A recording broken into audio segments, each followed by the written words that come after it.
At the end of every 7 years thou shalt make a release, and this is the manner of the release.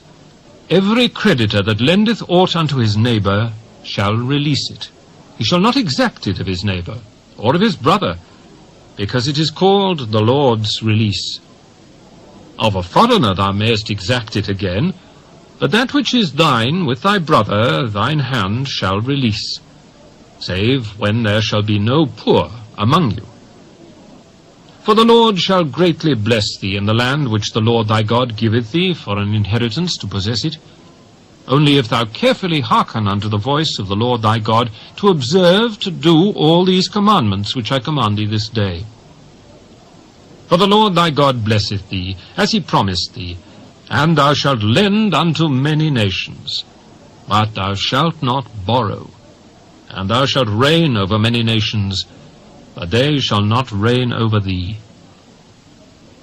If there be among you a poor man, of one of thy brethren within any of thy gates in thy land which the Lord thy God giveth thee, thou shalt not harden thine heart, nor shut thine hand from thy poor brother.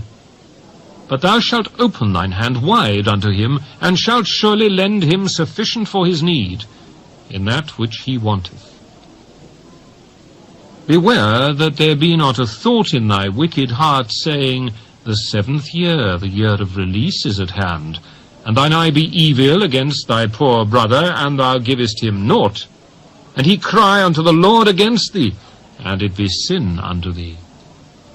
Thou shalt surely give him, and thine heart shall not be grieved when thou givest unto him, because that for this thing the Lord thy God shall bless thee in all thy works, and in all that thou puttest thy hand unto.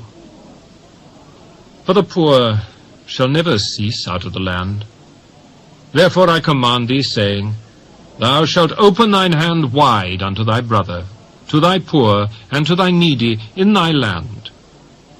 And if thy brother, an Hebrew man, or an Hebrew woman, be sold unto thee, and serve thee 6 years, then in the 7th year thou shalt let him go free from thee.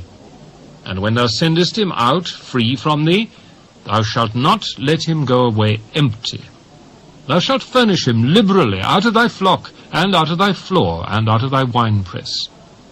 Of that wherewith the Lord thy God hath blessed thee, thou shalt give unto him. And thou shalt remember that thou wast a bondman in the land of Egypt, and the Lord thy God redeemed thee. Therefore I command thee this thing today.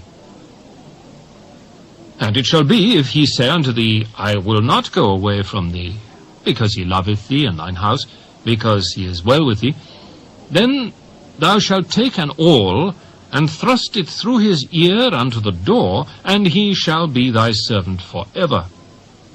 And also unto thy maidservant thou shalt do likewise.